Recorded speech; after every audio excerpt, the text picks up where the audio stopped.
Positiva, la aseguradora de todos los colombianos. ¿Sabías que mantener el distanciamiento social es vital para prevenir el contagio del COVID-19? Mantengamos la distancia para estar juntos de nuevo. El distanciamiento social consiste en mantener una distancia prudente entre personas. Esta medida promueve evitar salir de casa para disminuir la probabilidad de contagio y propagación del COVID-19. Si es inevitable que salgas de casa, te sugerimos practicar las siguientes recomendaciones para tu cuidado, el de tu familia y las demás personas que te rodean. Recuerda el buen uso del tapabocas. No lo toques mientras lo llevas puesto. Si debes hacerlo, lávate las manos antes y después de manipularlo. Su uso es obligatorio en espacios públicos abiertos y cerrados. Tampoco debes tocar tu cara sin lavar tus manos previamente. El tapabocas es para cubrir la boca y nariz y no debe estar en el cuello o en otro lugar. En lo posible conserva una distancia mínima de 2 metros entre tú y las demás personas cuando hagas filas o te encuentres en lugares públicos. Cuando ingreses a una sala de espera, ubícate intercaladamente dejando 2 sillas vacías. Así mantendrás distancia de los demás usuarios. Ten en cuenta al ingreso máximo permitido en establecimientos como bancos, supermercados, farmacias, centros de salud o comercios. El virus puede sobrevivir en el exterior por varias horas, infectando cualquier superficie. Por esta razón, evita al máximo el contacto con elementos cotidianos como barandas, puertas, manijas, dinero, cajeros electrónicos, interruptores, botones, bolígrafos, teléfonos públicos, grifos, inodoros y en general cualquier elemento fuera de tu hogar. Desinfecta constantemente tus objetos personales y aquellos que debas llevar fuera de casa con alcohol o líquidos aptos para desinfección. Los colombianos somos expresivos y amigables. No será fácil acostumbrarnos, pero es necesario reemplazar el uso de saludos como beso en la mejilla, apretón de manos y abrazos con alternativas que no implique contacto físico. Así evitaremos el contagio del COVID-19. Al toser y estornudar, cubre tu boca y nariz usando tu codo. En desplazamientos cortos, procura evitar el uso de sistemas de transporte masivo. En lo posible, utiliza medios de transporte individual, como bicicleta, vehículo particular o motocicleta, sin parrillero. Si debes usar transporte público, usa siempre tapabocas, lava o desinfecta tus manos apenas te retires del transporte y conserva distancia de 1 metro entre personas. Practica todo el protocolo de limpieza y desinfección que tu empresa haya implementado para retomar actividades en las instalaciones de la empresa. Sé cuidadoso con los elementos de bioseguridad que te asignen para tu cuidado personal. También es tu responsabilidad ser cuidadoso y desinfectar tu puesto de trabajo. Lo más esencial en la vida es conservar una buena salud. La responsabilidad y la prevención es compromiso de todos. Positiva, la aseguradora de todos los colombianos.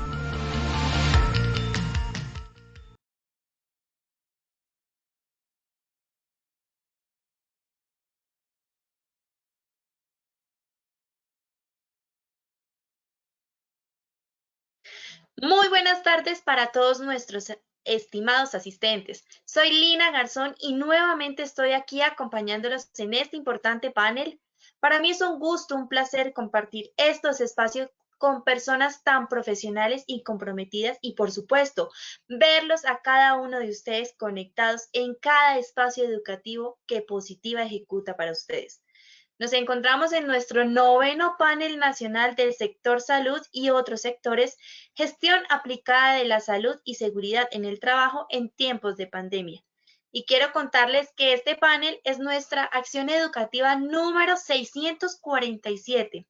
Así es, hemos ejecutado hasta el día de hoy 647 acciones educativas, entre talleres web, paneles, conversatorios, foros, seminarios, simposios, en fin. Hemos ejecutado estos espacios educativos desde que inició la emergencia sanitaria, acompañándolos y comprometidos con la salud y bienestar de todos los colombianos. Estamos muy felices porque hasta la fecha llevamos más de 910.000 trabajadores inscritos a nuestras acciones educativas y más de 730.000 trabajadores certificados en estos espacios de aprendizaje. Hemos llegado con nuestro Plan Nacional de Educación a los 32 departamentos y más de 200 municipios de todo el país. Gracias a todos los trabajadores que se encuentran hoy en este panel, gracias a quienes desde primera hora del día a las 7 de la mañana se conectan con nosotros. Gracias por acompañarnos en este maravilloso proceso educativo, porque para Positiva el beneficio y la salud de todos los colombianos es nuestra prioridad. Sin más preámbulo, damos inicio a nuestro 9º panel nacional del sector salud y otros sectores, gestión aplicada de la salud y seguridad en el trabajo en tiempos de pandemia. El día de hoy nos acompañan nuestros expertos, la doctora Yasmín Pinzón, médica epidemióloga, actualmente encargada en procesos de relacionamiento comercial del Instituto de Evaluación Tecnológico en Salud. Nos acompaña también nuestro experto, el doctor Julio Castellanos, director general del Hospital Universitario San Ignacio, y el doctor Carlos Pérez, médico infectólogo, director médico.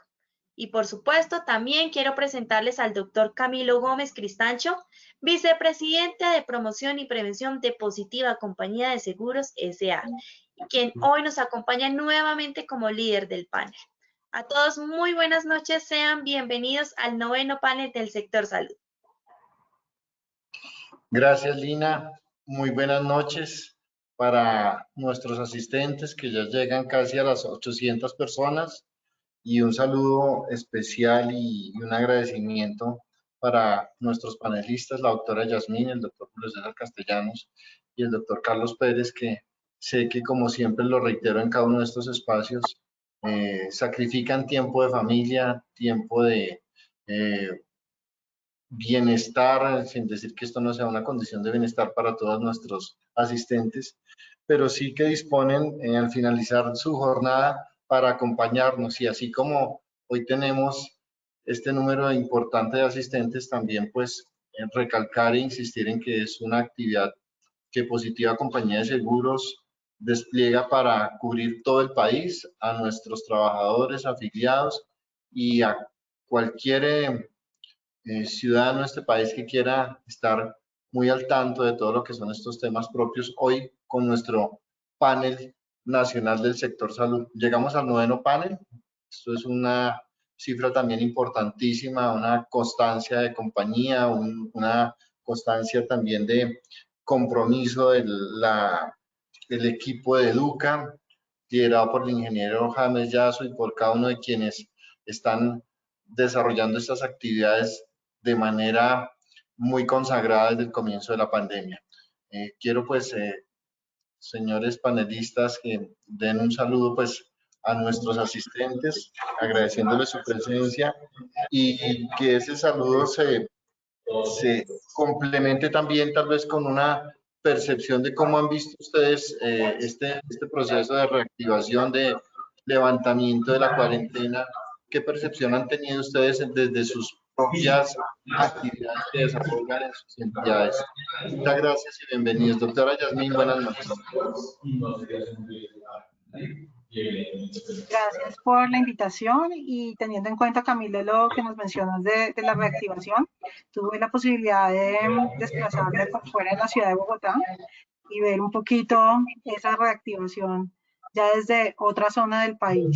Entonces, la verdad me causó una sorpresa grata ver que hay mucha gente que está comprometida en protegerse y en proteger a la comunidad, y pues invitar a los que todavía están en esa dinámica de aprendizaje y hacerlo mejor, a que se unan a ese ejercicio.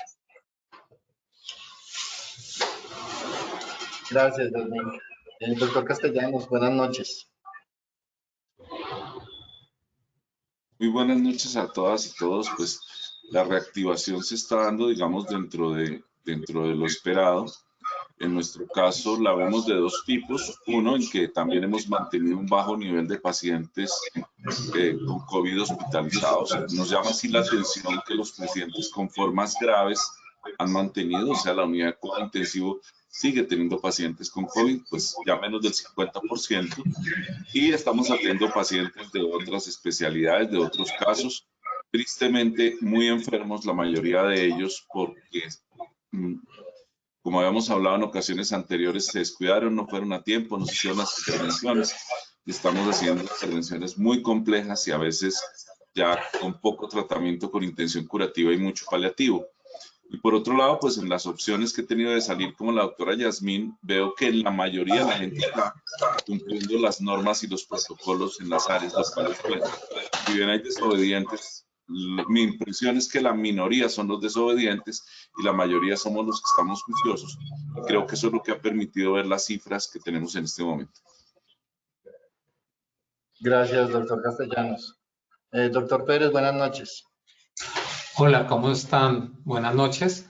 Sí, yo veo que la reactivación es el gran reto, porque definitivamente morir de COVID es una posibilidad, pero morir de hambre es una realidad. Entonces es necesario que la gente salga a trabajar, que nosotros fortalezcamos la economía, que haya una recirculación. El virus no puede aplacarnos ni acabar. El virus es una enfermedad que afecta a las personas, pero no podemos sentirnos minusválidos y que no podemos controlarlo. Ya sabemos cómo enfrentarlo, sabemos cómo prevenirlo, sabemos dónde encontrarlo y tenemos las medidas básicas para poder como mitigar que no nos haga más daño. Sin embargo, eso no depende del comportamiento viral, sino del comportamiento de nosotros. A mí me parece razonable que la gente ha hecho caso. Sin embargo, también entiendo que los sectores, por ejemplo, como de restaurantes, de turismo, han hecho ingentes esfuerzos por mejorar sus condiciones, pero definitivamente los estratos 1, 2 y 3, cuando uno va con los barrios que tienen menos accesibilidad a sistemas de salud, a las plazas de mercado, cuando uno ve a las cosas populares, ve que allá todavía es insuficiente. Probablemente hay una gran población más educada que cumple las normas, pero nuestro gran reto es que no se enfermen algunos, sino que no se enferme ninguno. Y yo creo que ahí es donde todos tenemos que colaborar. Muchas gracias, doctor Carlos Pérez. Hoy la dinámica va a ser similar a la de hace 15 días, en donde hay una serie de preguntas formuladas por nuestros afiliados. Habrá algunas que tal vez aborden temas que en otros espacios o en paneles anteriores ya hemos tocado, y obviamente esto deriva de la propia condición en donde las personas pueden tener la misma duda, la misma inquietud, no han participado en nuestros eventos, y algunos que tal vez lo hayan hecho, pues es importante reafirmar esos conceptos y esas recomendaciones que nosotros o que ustedes pueden entregar acá a cada uno de los asistentes. Es por eso entonces que si hay alguna pregunta que tal vez sea de pronto repetida o tenga algún contexto similar a sesiones anteriores, pues les ruego a ustedes pues nos disculpen como panelistas, pero realmente consideramos que es importante y valioso reafirmar esas recomendaciones y esas consideraciones que ustedes hagan a las mismas. Entonces, damos paso a la primera pregunta. Partimos acá también de un concepto importante que hemos también resaltado en nuestros talleres y foros, y es que esto se trata de un contexto netamente académico, que por lo tanto la opinión y la visión que ustedes vean, pues no genera un compromiso obviamente ni para sus entidades ni para nosotros como organización, sino que es la situación real que se vive, la situación que dentro de un proceso de aprendizaje que hemos mantenido desde el comienzo de la pandemia, lleva a que a través de los ejemplos y las cosas claras y concretas que ocurren, podamos a veces tener una mayor acercamiento al cuidado que debemos tener. Entonces, esta pregunta está referida específico, lo que se pregunta acá es, ¿tienen identificadas o hay características identificadas o variables para las repeticiones de casos COVID-19? Es una situación que uno ve repetida, que un familiar hoy que tuvo COVID hace tal vez 2 meses, entonces le practican una prueba para COVID, no sé qué prueba le hicieron y aparece positiva la prueba, y entonces como que viene esa inquietud, si es que es un nuevo caso, qué está pasando, o situaciones también como viví con un compañero de trabajo que llegó a decir, yo ya tuve COVID, entonces yo sí los puedo abrazar a todos, porque ya pasé por el COVID. Entonces, hay una serie de circunstancias, de vivencias que a veces llevan a que se haga una mala interpretación y obviamente nos ponga en riesgo a cada uno de nosotros. Entonces, quiero iniciar este panel en el día de hoy con esta pregunta. Quisiera que de pronto empezáramos con Yasmín, para que nos des una apreciación. Con relación a esa circunstancia que tú expones de las personas que han tenido pruebas y han salido positivas, entonces pues hay varios escenarios. El primero es que yo puedo tener una prueba de IgM y de IgG positivo y podría llegar a tener la prueba de PCR, que es la confirmatoria, negativa. Lo que hace que se considere un proceso de descarte de la enfermedad. Entonces, hay primero hay como una duda por las personas que dicen, pero ¿tuve COVID o no tuve COVID? Entonces, por la prueba Gold Standard, no tuvo COVID, pero hubo una, digamos, sospecha clínica que lo llevó a hacer esa toma de prueba de IgM y de IgG, que probablemente pudo haber salido positiva. Viene el otro escenario y es, y tuve la prueba positiva y entonces ahora, lo que tú decías, estoy ya exento de volverme a infectar y pues como mencionaba el doctor Castellanos en sesiones anteriores, pues hay una genotipificación del virus que también se está dando y hay personas que puede que hoy tengan del virus y después podrían llegar a tener pues podría ser una mutación de alguno de esos genes y también podría volver a infectar. Entonces, digamos que eso es importante tenerlo presente frente al tema de los casos.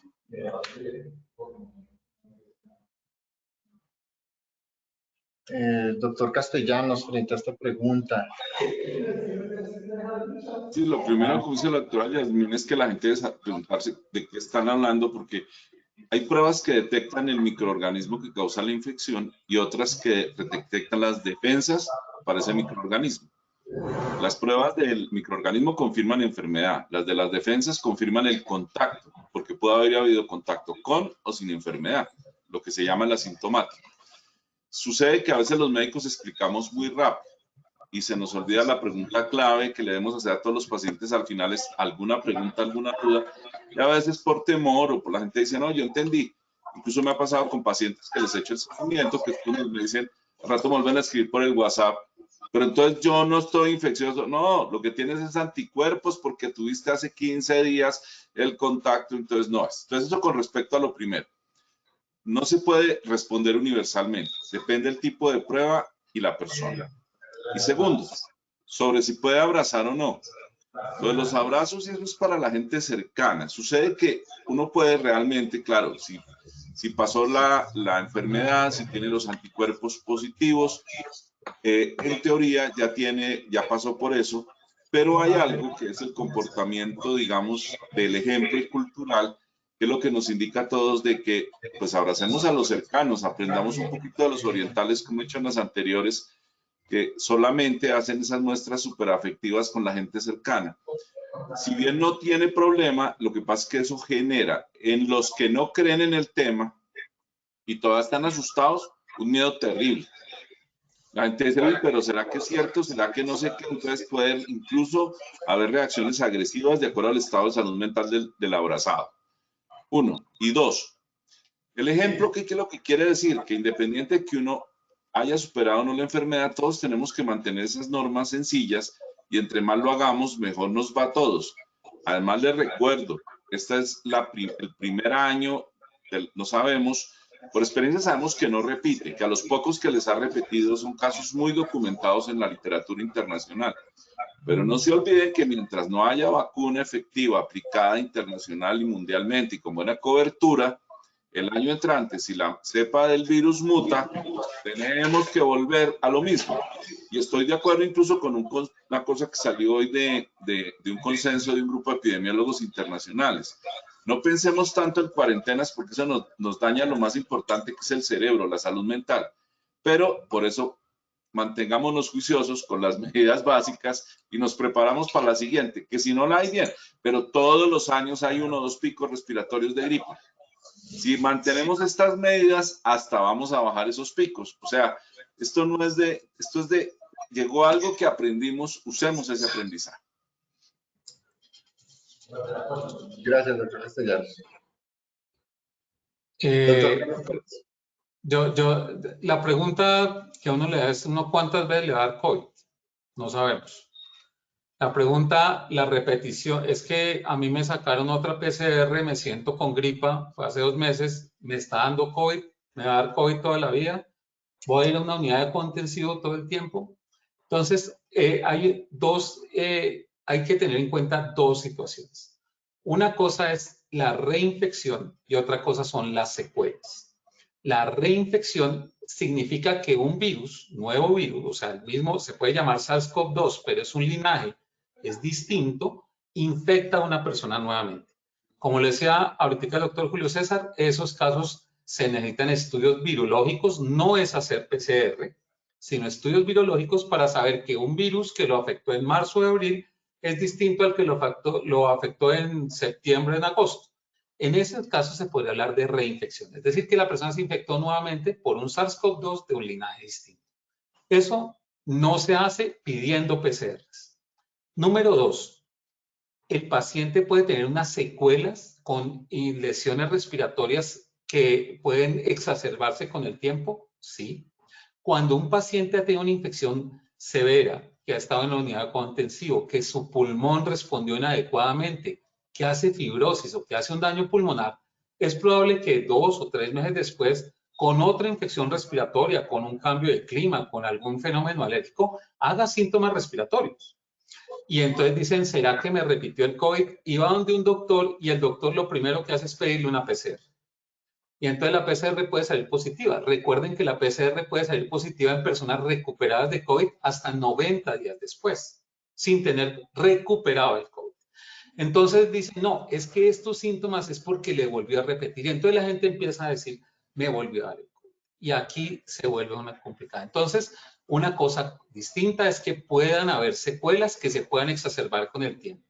El tercer punto, pero está bien, razonablemente la literatura nos dice que entre 4 a 6 meses, hasta lo que sabemos ahora, la probabilidad de reinfección es mínima, no se descarta, pero es muy baja. ¿Qué pasará 6 o 7 o 8 meses después? Estamos escribiendo la historia, nadie sabe qué va. Si la inmunidad dura 6 meses, 8 meses, 9 meses o 10 años, no lo sabemos. Entonces, va a ser con el tiempo que podamos establecer cuánto tiempo dura la humanidad. Entonces, el mensaje importante es, 1, la reinfección es muy poco probable. No se descarta y podría suceder 4, 5 o 6 meses después. Segundo, pacientes recuperados de COVID pueden tener la PCR positiva por varios meses positiva. Tercero, pueden haber secuelas del COVID con daño pulmonar que exacerban síntomas respiratorios y que si se toma una PCR puede dar positiva sin que signifique enfermedad. Y cuarto punto, como no sabemos cuánto tiempo dura la inmunidad, como no sabemos cuándo nos podemos reinfectar, pues es 11º mandamiento, no dar papaya, no ponerse a arriesgarse, a mí he encontrado ahorita que hay unas COVID party.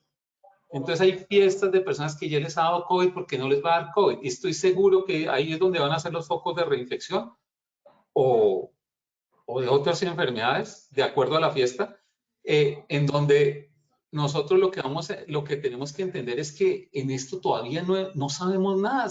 Tenemos 9 meses de enfermedad y hay enfermedades que llevan 90.000 años y todavía tenemos dudas de una enfermedad con 9 meses, no sabemos todavía nada.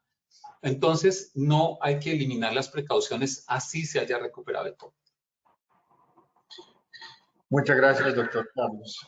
Unas precisiones importantes frente al tema de la positividad de la prueba, superados la fase sintomática, la fase clínica, por casi 90 días, que es una información bien valiosa para muchas personas que la han padecido y que tienen esa angustia de encontrarse con esas pruebas positivas. Vamos a la siguiente pregunta, Lina, por favor. de pedir el favor al doctor Julio César Castellanos que nos inicie con la respuesta a esta segunda pregunta. Veo que lo voy a ubicar por acá. Perfecto. ¿Cómo debo protegerme mientras cuido a alguien que tiene COVID-19? Es algo que, pues, normalmente, como les decía al comienzo, pues, se ha insistido mucho en esas medidas, pero es importante también escucharlos a ustedes frente a estas precisiones. Gracias. Bueno, hay tres, digamos, escenarios distintos. Si yo no he tenido COVID, no tengo contacto, sino que es mi familiar que me dijeron, oiga, cuídelo usted porque no hay quien más lo cuide, porque ese primero, pues tengo que las famosas medidas generales.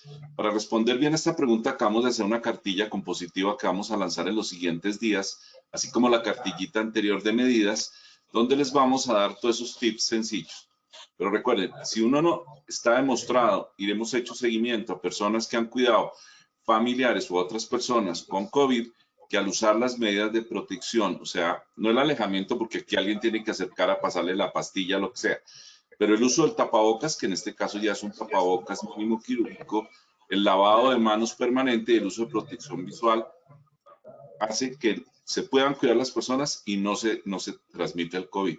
Recuerden además, quienes están en casa son las personas que tienen las formas no graves, mientras que en los hospitales están las personas que tienen las formas más graves. El segundo escenario es si es un familiar con el que tuve contacto. Aquí ya hay una discusión médica, que hay médicos que dicen, no, si es mi esposa la que tiene COVID, yo tuve COVID, no, igual póngase tapabocas, no. La mayoría de nosotros ya han aprendido que eso no se justifica, que eso ya están juntos, entonces que se cuiden más bien y están las dos personas, digamos, en buena situación. Y hay ese escenario donde hay uno más enfermito que el otro, entonces uno cuida al otro y no tiene mayor problema. Incluso hemos hecho un trabajo en nosotros, no sé, el doctor Pérez también sí lo ha manejado, que una vez que está clínica positiva, PCR positivo, a los familiares le hacemos anticuerpos después para hacer la traza inmunológica, pero ni hacemos más PCR ni los enredamos, pero todos mantienen las medidas de seguridad. Y tengo un caso muy bonito de una familia que le hice el seguimiento, donde la persona que llegó al final a cuidar a los 3 que eran positivos y sintomáticos, a los 15 días de terminar el cuidado no tenía anticuerpos, ni hizo síntomas, ni nada. O sea, no es un cuento lo que estamos diciendo, lo estamos demostrando cada vez más. Entonces, ese primer escenario es distinto. El segundo, cuando todos están igual, no hay problema. Y el tercero, que es cuando las dos personas están muy enfermas, generalmente la EPS o el Sistema de Seguridad Social les hace un seguimiento estricto. Pero la recomendación que yo le hago a esas casas donde hay 1 o 2 sintomáticos y se cuidan entre sí es tener un oxímetro de pulso, porque el único, fuera de la dificultad respiratoria franca, el signo temprano de alerta que puede complicar es la caída en la saturación de oxígeno. Se aprende a manejar muy fácil y se les hace el seguimiento a estos pacientes cuando están cuidándose entre 2 personas que tienen COVID y están sintomáticos. Entonces son como los 3 escenarios que tenemos. No sé qué tenga para complementar el doctor Pérez al respecto.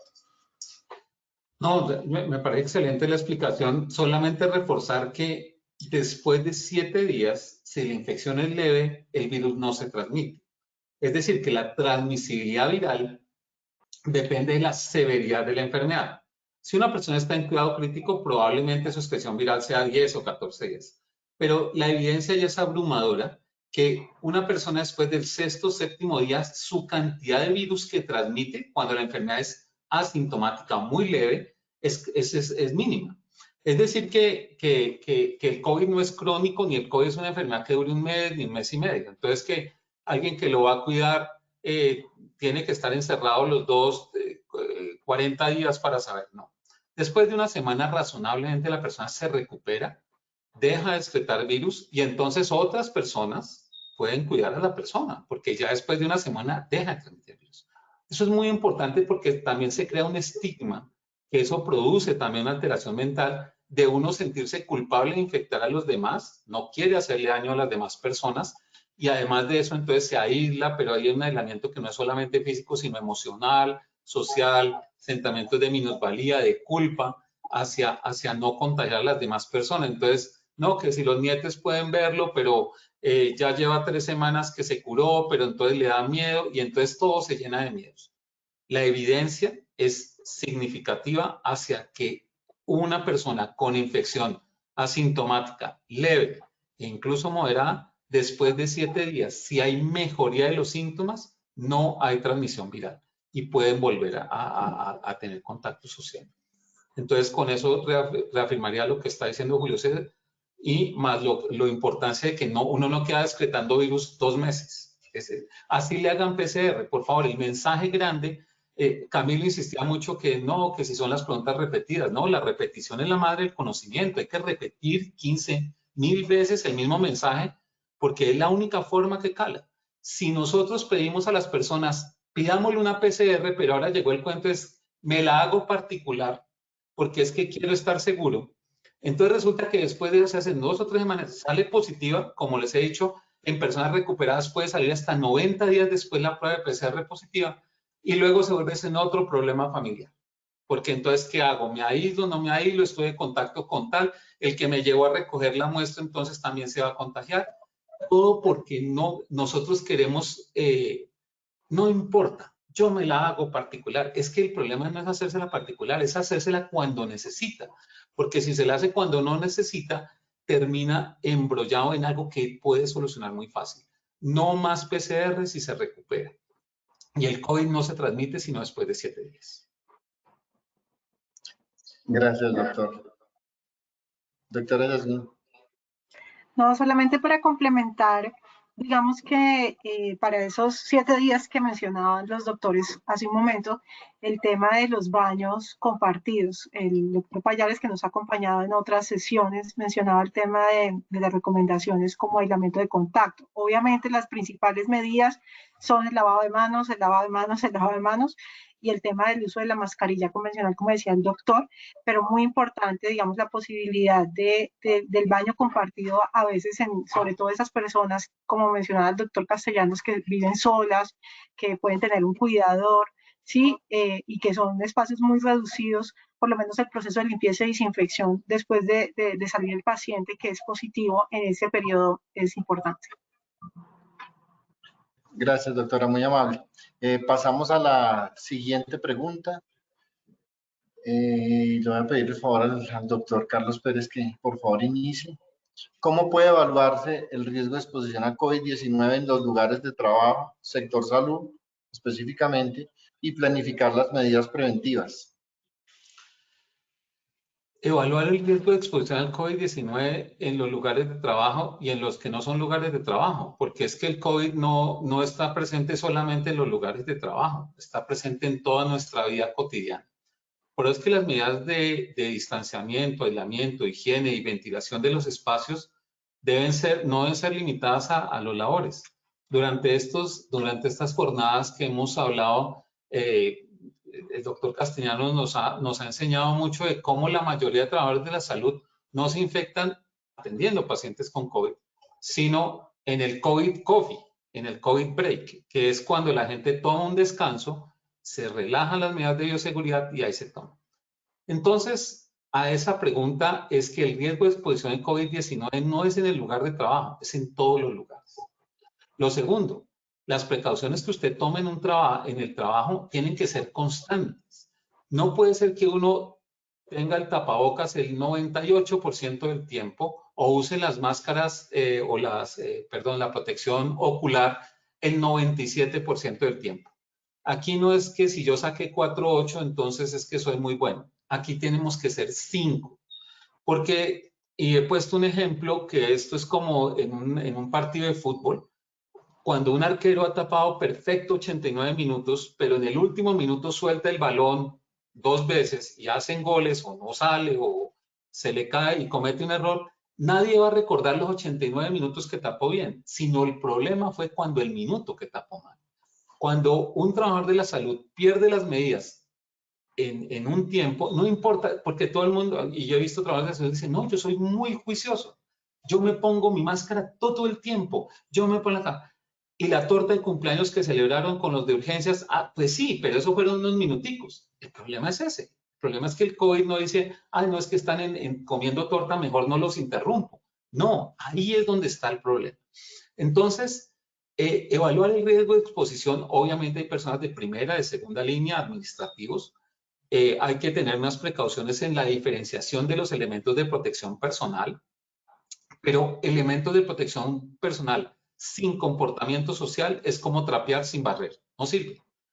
Es importante que se mantengan las dos unidas y todo el tiempo. Pero recuerden que la exposición es en todo lado, desde algunas personas, y así no sea el tema, quiero decirlo, es que se toman una prueba, un hisopado, y dice, no, pero es que salió negativo. Es que recuerde que usted se toma la prueba de PCR y apenas le quitan el hisopo y sale del consultorio, vuelve a ser susceptible, así sea negativo. Es decir que la gente ha pensado que hacerse una prueba de PCR es vacuna para que no le dé. No, eso es simplemente un estado, una foto del momento en donde se tomó la prueba, pero sigue siendo susceptible todo el tiempo. Por eso es que no podemos bajar la guardia siempre. Entonces, si va a evaluar el riesgo de exposición, primero mire si está en primera línea atendiendo pacientes críticos, que son los que más tienen exposición, excreción viral. Segundo, en un hospital todas las personas tienen que tener un aislamiento por gotas, es decir, que debe tener tapabocas y protección ocular para valorar los pacientes. Lo tercero, el personal administrativo debe cumplir con las normas de bioseguridad básicas, que es el uso de cubrebocas, protección facial cuando haya lugar, higiene de manos, y todos debemos cumplir lo mismo en el trabajo como en la casa. En lo que sea posible, mantener siempre ese tipo de medidas, porque es la única forma de asegurar que el COVID no llegue a nuestros cuerpos. Gracias, doctor Pérez. Doctora Yasmín, ¿alguna precisión adicional? No, digamos que el doctor pues mencionó lo que nosotros los epidemiólogos llamamos las exposiciones de riesgo de tiempo, lugar y persona, ¿sí? Entonces, de manera muy práctica lo planteó, y digamos que lugar es donde hay mayor exposición. Entonces, en los momentos que uno se va a quitar la mascarilla, claramente van a ser los momentos de mayor exposición, y obviamente esos son las famosas pausas activas que hacemos muchos de nosotros en nuestros trabajos. En el tema de los tiempos, cuando empezó la pandemia y empezaron los protocolos a circular, hablaban de cuánto tiempo en contacto tenían estas personas. Entonces, digamos que esto es muy importante también tenerlo presente, ¿no? Hay personas que, no, es que yo estoy con COVID, ¿cuánto tiempo? No, pues nada, me enteré por la vecina, o sea, sí. Entonces, digamos que estos procesos de temporalidad de exposición pues son marcadores, y obviamente pues si se combina con uno que proporciona más riesgo, como el que planteaba el doctor del cumpleaños, pues obviamente es evidente. El tema de las personas, ¿no? Establecer, yo pienso que identificación de los contactos y potenciales contactos nos permite a nosotros también hacer un poquito de control y de conocer qué podría pasar. Digamos, en las instituciones hospitalarias, principalmente las unidades de epidemiología, tanto de enfermería como algunos médicos que trabajan en ellas, pues hacen algo que se llama la identificación del famoso RO, ¿no? Entonces uno contempla todos los expuestos con respecto a los casos que se van presentando, porque lo que uno sí no quiere, claramente en un ambiente hospitalario, es que se termine generando un brote por la misma enfermedad infecciosa. Independientemente del COVID, eso es algo que siempre hemos hecho, y pues digamos que hay que tener muy presente. Gracias, doctora Yasmín. En este momento llegamos a los 1045 asistentes. Esa ha sido nuestra asistencia casi que promedio en cada uno de nuestros eventos, y pues es momento pues también de agradecer a cada uno de ellos que dispongan de este tiempo en lo que es el seguimiento de esta pandemia y los cuidados que se deben tener. Vamos a la pregunta número 4, y quisiera, doctora Yasmín, empezar con usted. Y tiene que ver con estas condiciones propias de algunas zonas del país, pues ni siquiera zonas del país, porque sabemos que tenemos una ventilación, unos sistemas de ventilación en las unidades de cuidados intensivos y en las instituciones hospitalarias, que también requieren algunas precisiones importantes. ¿Qué recomendaciones pueden darme respecto a la ventilación y el uso de aire acondicionado en las oficinas? Soy responsable de un hospital en el departamento del Cesar. La temperatura es muy alta y los trabajadores se quejan de disconfort térmico.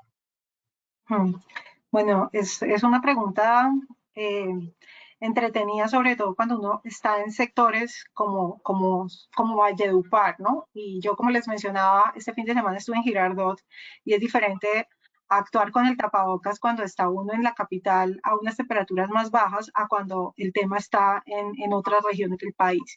Entonces, hay algo que nosotros llamamos la presión positiva. Son elementos que a veces pueden ser tan complejos como se trabajan, por ejemplo, en las áreas de quirófanos o en centrales de esterilización, en donde hay unos filtros cepa y no son sistemas de aire acondicionado que algunas personas lo interpretan de esa manera, sino son unos sistemas de recirculación que tienen unas dinámicas en estos escenarios. Obviamente yo no puedo hacer que todas las oficinas del hospital, que son áreas administrativas, pues tengan este tipo de sistemas porque sería muy costoso para todas las instituciones. Entonces, está el tema de los ventiladores, ¿no? De clima caliente, digamos que la idea de la circulación del aire a veces se logra de una manera más fácil con el tema de las ventanas. Pues mi recomendación sería para esa persona líder en el hospital del departamento del Cesar, que evalúe un poquito en la parte de infraestructura ese tipo de áreas donde están, digamos, ubicadas, por ejemplo, las áreas administrativas, ¿sí? Y que busque, digamos, esas áreas de ventilación para lograr en ese escenario de presión positiva, cerrar puertas y que esa ventana permita hacer la aireación para afuera. Eso es una manera muy simple y podría ser una solución, digamos, posible para ese ambiente hospitalario.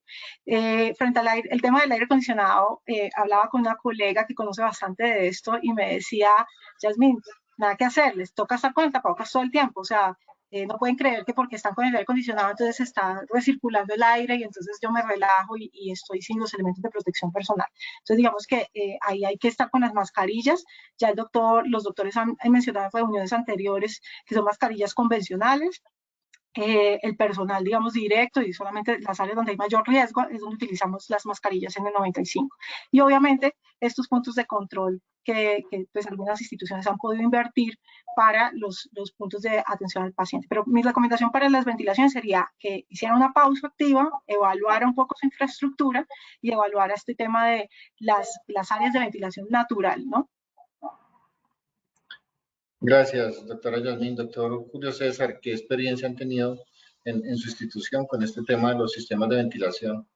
Nosotros montamos sistemas de ventilación desde hace tiempos, cuando hubo el H1N1, porque estamos haciendo remodelaciones de servicio de urgencias y precisamente lo que nos recomendaron en ese momento que estaba en una reunión del CDC de Atlanta era que por temas de circulación para disminuir el riesgo había que meterle a todos yo creo que el futuro de los servicios de salud es tener todos los sistemas de ventilación mecánica auxiliar, pero que no hagan reciclaje del aire, sino que hagan el intercambio. Así no tengan filtro de EPA, porque es que también se nos volvió el tema para el otro lado. O sea, si yo logro que el aire circule y al circular no se retoma el mismo aire del interior, sino logro tener un flujo de aire que ayude a mover y a bajar la temperatura, sirve.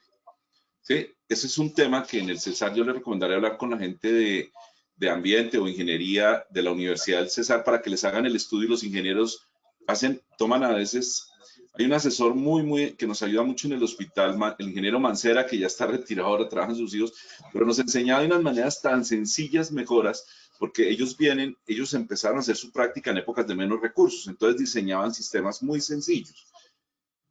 Recordar que el aire caliente sale alto, el aire frío va abajo, e incluso hoy me llamaron, pues ya que hicieron la pregunta de la iglesia de la Macarena que están reabriendo, que cómo hacían, porque ellos utilizan en el templo, utilizan ventiladores, entonces decían, no utilicen los ventiladores hacia las personas como se hace tradicionalmente, sino abran puertas, ventanas, todos los sistemas de ventilación natural que haya y utilicen para que los ventiladores ayuden a mover el aire caliente y sacarlo.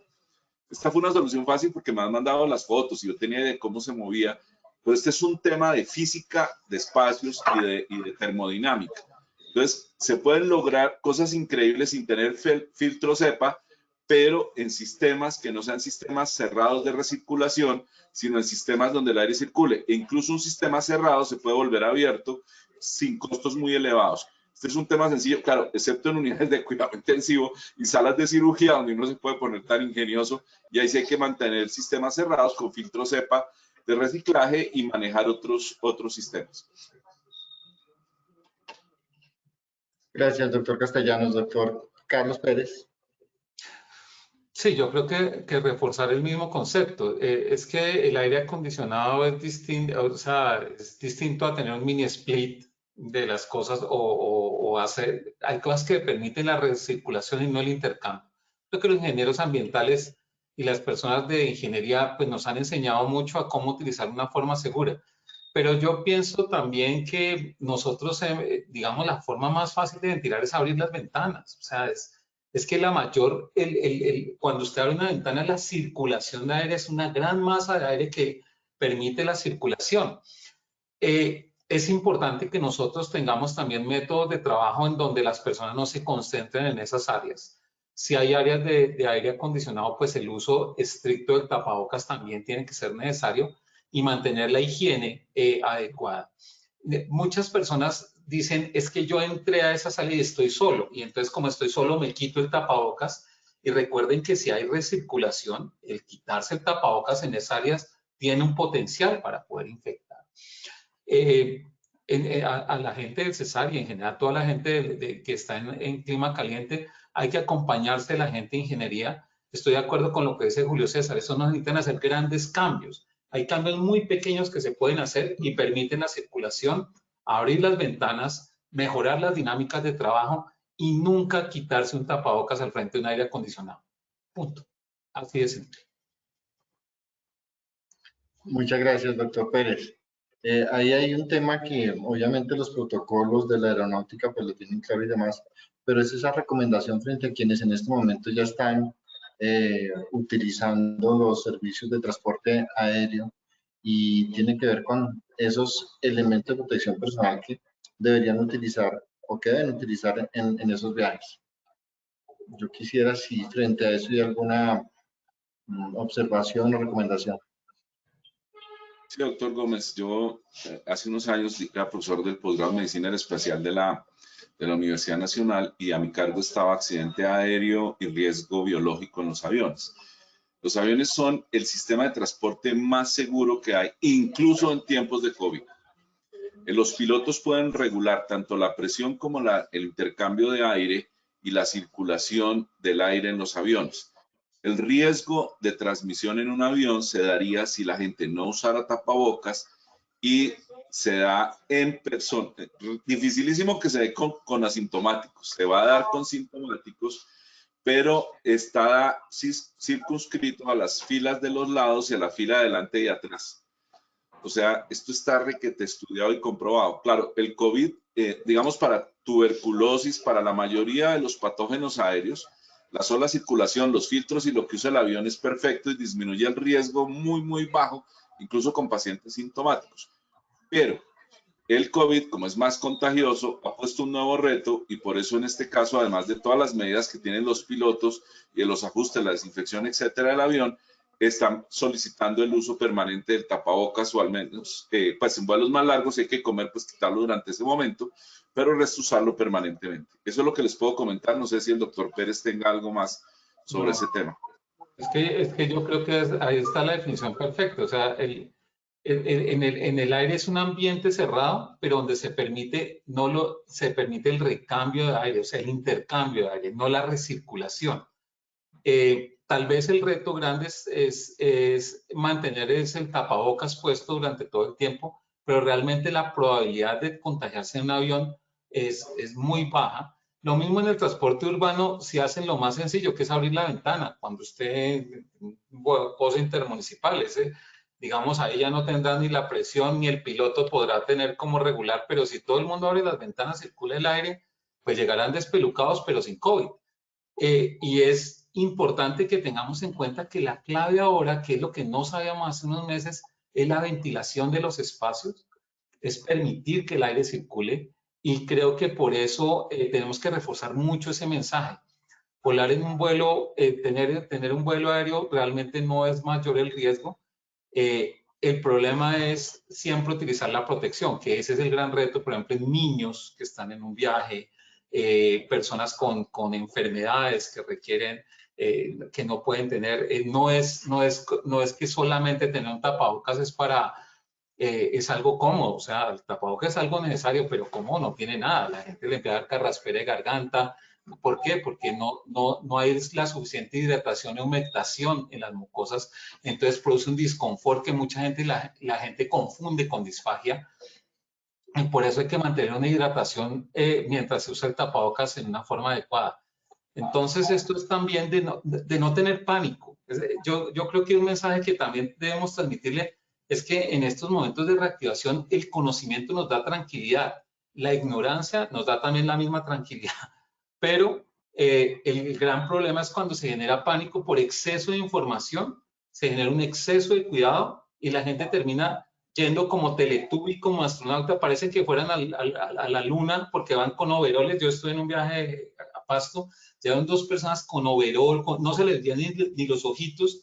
Estas personas iban a morir del calor, no sabían cómo iban a orinar porque estaban totalmente disfrazados.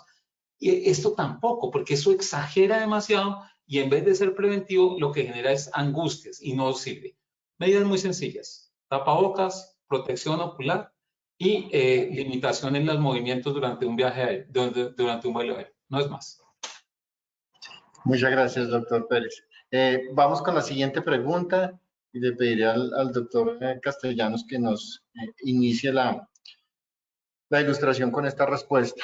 ¿Qué tipo de apoyo de salud mental y psicosocial se debe proporcionar a los trabajadores del sector salud durante la COVID-19? Ya que ha pasado bastante tiempo desde que inició la pandemia y hemos agotado diversas actividades, incluyendo hasta la familia, pero el estrés, el agotamiento emocional de los trabajadores cada día está peor. ¿Cómo podemos ayudarlos? Yo sé que ustedes en el Hospital San Ignacio pues, han hecho una serie de actividades y estrategias encaminadas a proteger a esta población, a los trabajadores de la salud frente al tema del riesgo psicosocial y específicamente el tema del estrés.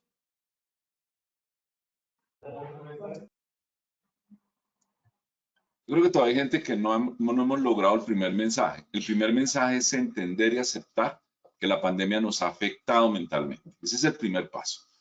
¿Sí? Eso es lo primero. Y eso lo hemos insistido muchos porque gente, yo no estoy afectado, el que diga eso está afectado. Está haciendo un mecanismo que se llama negación. Todos estamos afectados. Perdónenme la palabra, pero estamos mamados con el COVID. Entonces, lo primero es entender eso y aceptarlo. Y más cuando uno trabaja en salud y además le toca ponerse todos los elementos durante la jornada, ese es el tema. Entonces, incluso por eso nosotros hemos hecho muchas cosas, pero lo primero que hicimos es que la gente que trabaja en las llamamos áreas doradas, donde hay pacientes con COVID, tienen días adicionales de descanso, porque el riesgo psicosocial, el riesgo físico es mayor y por tanto el riesgo psicosocial. Entonces, el aumentar el descanso es una buena alternativa que además es de norma. Uno monta la cosa. Entonces alguien me decía, uy, pero subieron los costos. Sí, pero es que yo no puedo acortar los costos acortándole la vida a los trabajadores de salud. Eso es un absurdo.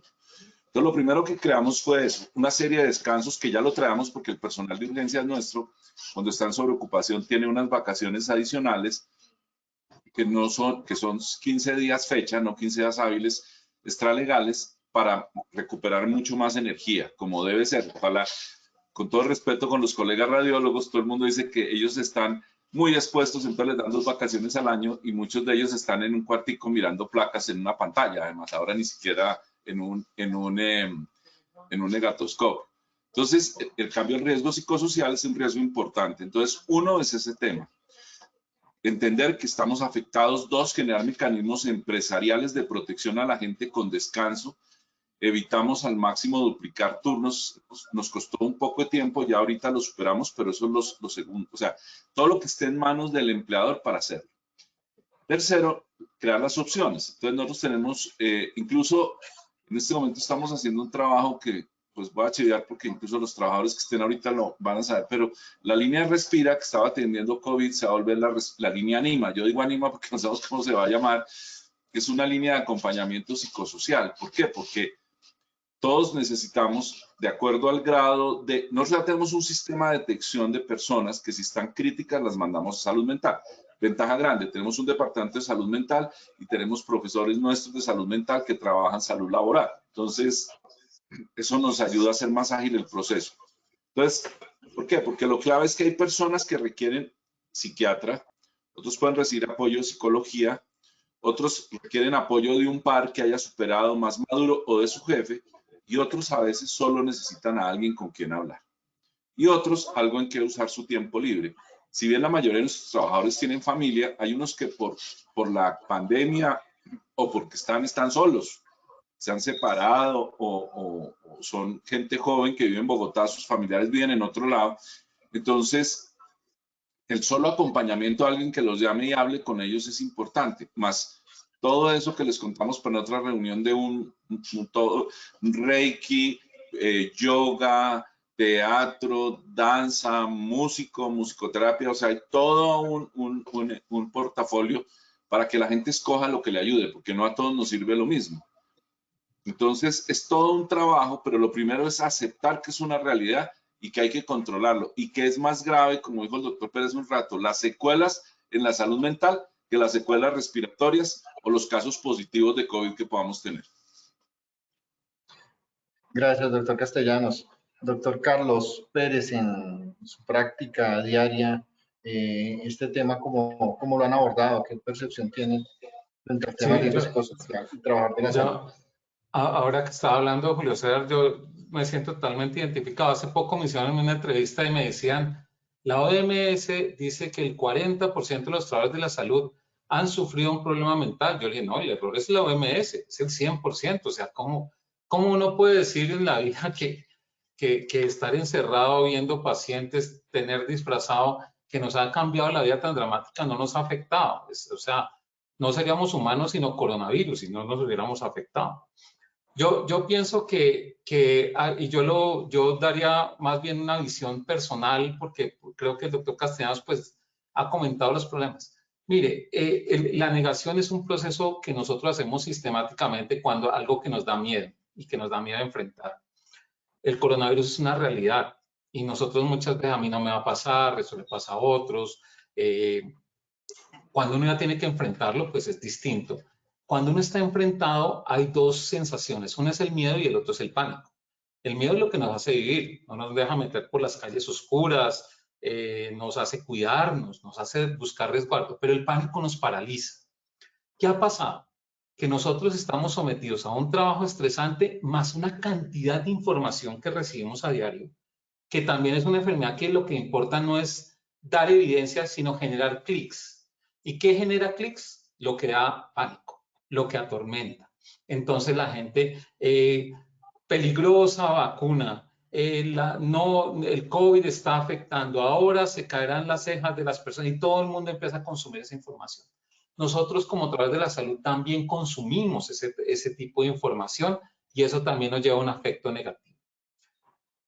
Personalmente, nosotros también tenemos, y es muy importante uno hablar, expresar lo que tiene, expresar miedo. Yo soy infectólogo y a mí mucha gente me pregunta, profe, ¿qué será? ¿Que me puedo volver a dar? Y yo no hablo. Pero yo también hablo con ellos porque yo también estoy asustado. Y entonces yo digo, mire, qué vaina tan complicada, ¿cómo estaban pasando esta cosa tan difícil?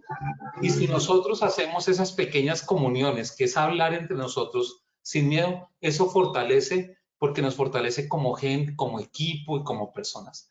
Escuchen a la gente que tiene que decir algo y hablen porque alguien nos puede escuchar. Es muy importante. Nosotros también no hacemos terapia de grupo, pero tenemos una persona de soporte de salud mental que nos hace unas reuniones semanalmente donde hablamos de frustraciones, de pacientes, de emociones familiares y nos ha ayudado mucho. Es un espacio pequeñito de 45 minutos, pero donde tenemos una oportunidad de intercambiar emociones y realmente nosotros somos seres emocionales. No importa aquí si es el gran doctor o una persona que esté en otro nivel. Acá todos somos susceptibles al coronavirus, todos somos susceptibles a una enfermedad mental, todos nos podemos enfermar. Lo que no podemos es dejar de hablar, dejar de comunicarnos y dejar de expresar nuestros sentimientos. Yo he llorado porque se me han muerto pacientes, he llorado porque no he tenido oportunidad de hacerlo y a mí no me da pena tener sentimientos porque el día que uno oculte sus sentimientos empieza uno a tener una enfermedad peor, que es la enfermedad de ocultar sus propias debilidades. Esta pandemia denudó todas nuestras debilidades, pero una gran fortaleza que yo sí reconozco en la pandemia, que nosotros podemos ser mejores personas, mejores equipos, mejores seres humanos, si aprendemos a hablar y aprendemos a escuchar a los que están al lado de nosotros. No necesitamos nada más. Entonces, una invitación a que crean en la salud mental. Los psiquiatras no son para locos, los psiquiatras son para que no nos volvamos locos. Y por eso necesitamos ser preventivos, confiar en la gente que trabaja en salud mental y dejarnos llevar de esos buenos consejos, sin miedo. Gracias, doctor Carlos Pérez. Doctora Yasmín, ¿alguna consideración adicional? Yo, digamos, incluiría el tema de tener, aparte de la escucha y esa catarsis, buscar actividades. O sea, en estos momentos, yo soy esposa de una persona que trabaja en urgencias, que le tocó armar su plan de trabajo de emergencias en su red hospitalaria en conjunto con su director. Y adicionalmente, al otro lado, está trabajando con una entidad como el IES en construcción de evidencia. Como dice el doctor Pérez, ya está estudiado que no todo el mundo está interesado en la mejor información, pero pues lo necesitamos, nada que hacer. Y tenemos todos temores, todos buscamos respuestas y a veces sencillamente no las encontramos. Yo pienso que las pausas activas reales, no las que nos pueden hacer las personas de salud ocupacional, estirando solamente, sino pausas activas. A veces la pausa activa puede ser sencillamente esos espacios de escucha que menciona el doctor Pérez, esos momentos de poder gritar. Yo compartía con alguien que creó un blog para hacer catarsis, o sea, para decir, estoy cansada de que digan que todos tenemos que meditar, porque no vamos a meditar, o sea, no tengo cabeza para hacer yoga, no tengo cabeza para decir que el mundo está bonito, o sea, y a veces las personas lo tienen que expresar, esa sensación creo que es necesaria en la mayoría de nosotros para buscar una mejora, y particularmente quiero compartir una que mi esposo vive, y me pareció muy positiva, y pues las que puedan hacerla podrían ayudar a otras personas. Con este tema de la gastronomía y las dificultades que han tenido los restaurantes y todo eso, algunos restaurantes han propuesto hacer, por ejemplo, ejercicios financiados por otras entidades que tienen de pronto la posibilidad de pagarlo para personas como los grupos de salud. Y a veces hacemos viernes de seguir al chef haciendo espagueti, ¿sí? O sea, con nuestras familias de una manera muy tranquila, y se ayudan a otras entidades, y de paso esas entidades nos ayudan a nosotros a pensar en cosas que necesitamos pensar para seguir avanzando. Muchas gracias, doctora Yasmín. Justo una pregunta posterior tiene que ver con el tema de los chefs. Coincidencia. Bueno, llegamos a la mitad de nuestra panel del día de hoy con 1077 asistentes. Quisiera, Lina, que nos hicieras alguna referencia frente a los comentarios que podamos estar recibiendo, y pues agradecerles nuevamente la presencia a cada uno de ustedes. Es un tiempo de tomarnos un café. Veo que Carlos está tomando una limonada por allá. Yo tengo aquí mi botellita de agua. Entonces, le doy la palabra a Lina para que, por favor. Claro que sí, doctor. Muchas gracias. Bueno, doctor Camilo, doctor Castellanos, doctora Yasmín y doctor Pérez. Ya contamos con más de 1000 conectados. Tenemos el chat bastante movido con varias participaciones entre preguntas, comentarios, agradecimientos, solicitudes. Voy a compartir los siguientes comentarios. Comentario de María Claudia Ortiz. Buenas noches a todos los conferencistas. Soy trabajadora del sector salud y he participado en los últimos 5 paneles y han sido excelentes. Muy buenas las jornadas y siempre los replico a mis compañeros y nos ha ayudado mucho. De corazón, muchas gracias por su aporte. Mi nombre es Francisca Jaime y comparto mi alegría por el nuevo producto que anunció el doctor Castellanos. Descargué de la página de Positiva la cartilla titulada Seguimos contigo y es excelente. Qué bueno que Positiva y el hospital unan esfuerzos para sacar esos productos tan prácticos pensando en nosotros. Felicidades. Escribe Lucas Rodríguez, gracias por todo el conocimiento adicional a participar en estos paneles. He realizado los cursos virtuales de Positiva, ya me he certificado en 6 de los cursos nuevos que han lanzado y los súper recomiendo. Muchas gracias a todos nuestros participantes. Bueno, es importante aprovechar este espacio para comentarles a todos ustedes que efectivamente Positiva ha lanzado 8 cursos virtuales nuevos, certificados con entidades internacionales y con universidades nacionales. Entre ellos tenemos medidas básicas de prevención de COVID-19, alfabetización inicial y sencilla sobre COVID-19, primeros auxilios psicológicos, bioseguridad empresarial, resiliencia organizacional en tiempos de COVID-19, ergonomía y trabajo en casa, entre otros. Doctor Camilo, continuemos. Muchas gracias, Lina. Estas temas tan puntuales que ha abordado Positiva, pues tienen que ver no solo con lo que es ya la reactivación económica, sino también importante aquellas personas que siguen trabajando desde sus hogares de una manera remota.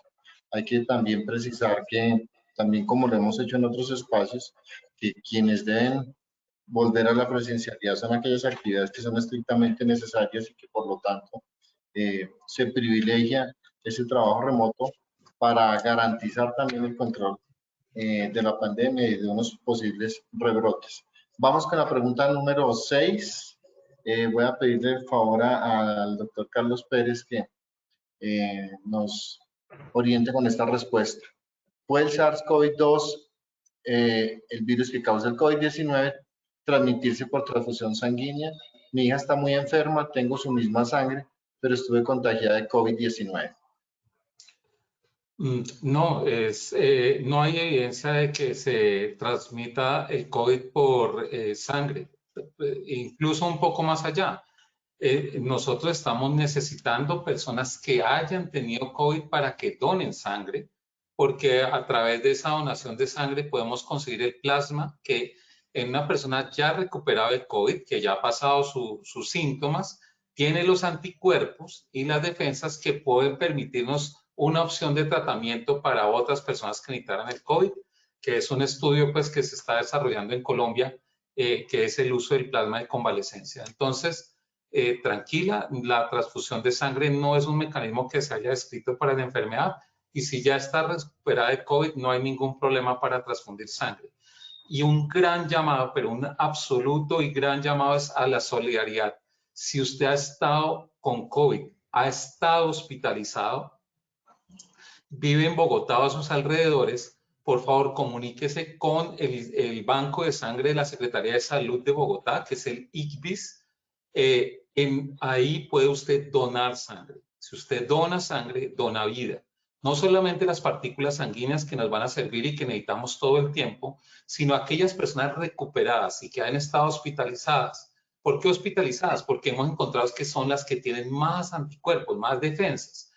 Y pueden donar esa sangre nos puede ayudar para poder ayudar a personas, a mujeres embarazadas, niños que pueden necesitar esta enfermedad, personas inmunosuprimidas.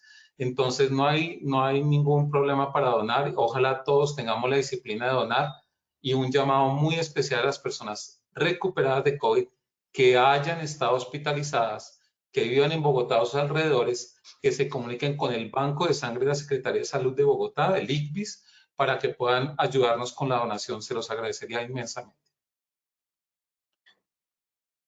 Importante complementar algo. Esta pregunta me da la oportunidad de hacer un tema educativo que no tiene que ver con COVID, pero sí con transfusión sanguínea. No es más segura la donación entre familiares. Ojo, hay una cosa que se llama la reacción de injerto contra huésped, y es que se reaccionan las células de los leucocitos de la sangre transfundida con la persona y se puede producir un tema complejo que pues no vamos a explicar porque no es el tema central, pero que es más frecuente cuando la donación se hace entre familiares. Entre familiares se buscan células madre para hacer las transfusiones, los trasplantes de médula de paciente relacionado, pero en la transfusión sanguínea no se recomienda hacer esto de que yo le vea a mi hijo, a mi hermano, no es lo más conveniente y es importante que todos los que nos están oyendo lo sepan. Uno dona sangre por altruismo, por generosidad, por apoyar a otros. Y programas como el del Banco del Distrito, el ICDIS o el de la Cruz Roja, además le dan una protección adicional al donante voluntario. Incluso lo ideal no es donar sangre en los hospitales, es donar sangre en los bancos de sangre, que tienen unos programas especiales. Solo muy pocos países tienen aún bancos de sangre en los hospitales. No, la donación de sangre es un acto altruista de alta calidad humana, solidaria, de personas sanas, para ayudar a las personas enfermas. No es un acto que deba hacerse en los sitios donde atendemos los enfermos. Esto es importante, pero ya que me dieron la oportunidad de hacer esas dos aclaraciones que son bien importantes, porque la gente a veces piensa que la sangre de uno es la mejor familiar y no es así. Muchas gracias, doctor Castellanos. Doctora Yasmín.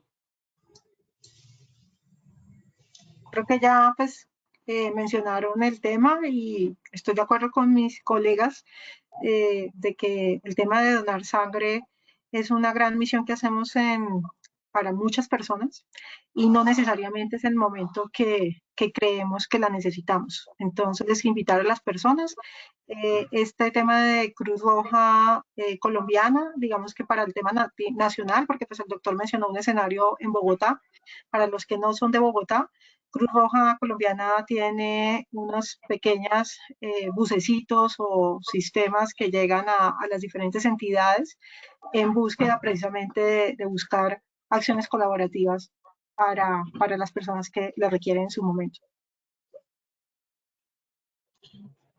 Gracias, doctora Yasmín. Damos paso a la siguiente pregunta, la pregunta número 7. Voy a pedirle precisamente a usted, doctora, que por favor inicie con la respuesta a esta pregunta que nos hacen. ¿Podemos colocar la pregunta número 7, por favor? O si no, aquí la... Bueno, la pregunta número 7. Soy trabajador del sector salud y justamente usted hablando de los chefs.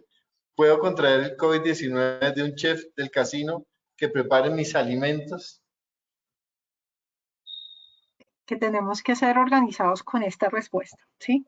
Primero, las personas que hacen preparación de alimentos tienen que cumplir con los protocolos para la preparación de alimentos. Los que no lo saben, pues es importante que lo sepan, ¿sí? Porque pues, muchas veces uno monta su pastelería después de ver algunos programas de televisión.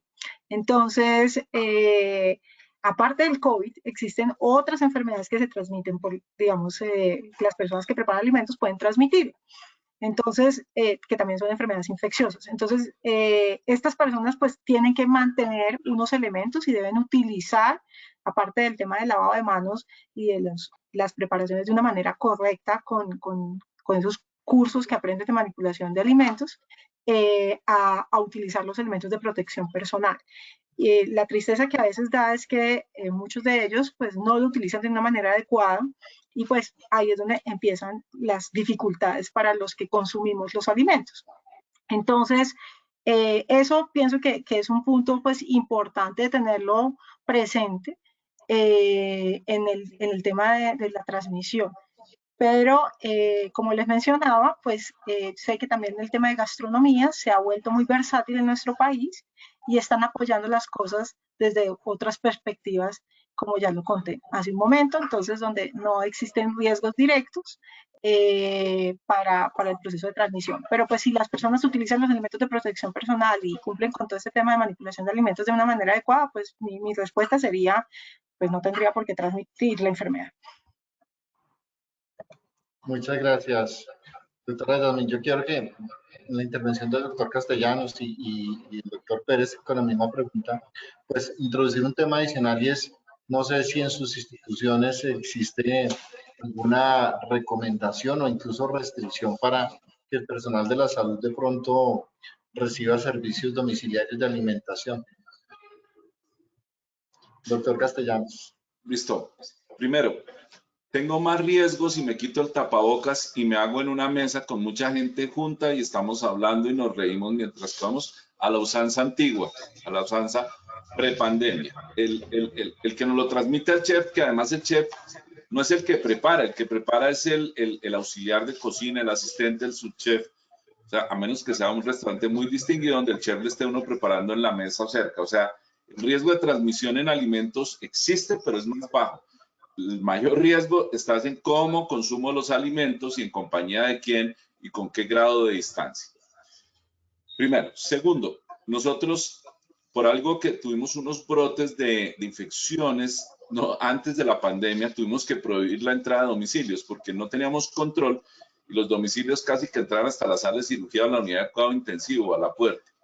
Entonces, desde mucho antes, los domicilios están restringidos a las 2 porterías que tenemos grandes y ahí llega el domiciliario, avisan y van y recogen y hacemos el seguimiento.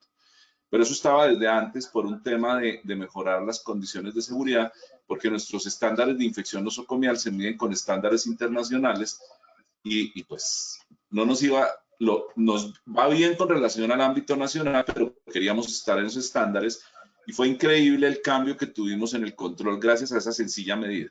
O sea, ahí hay un factor de riesgo que definitivamente es complejo, porque muchos de los domiciliarios no usan el tapabocas o cuando empacan, bueno.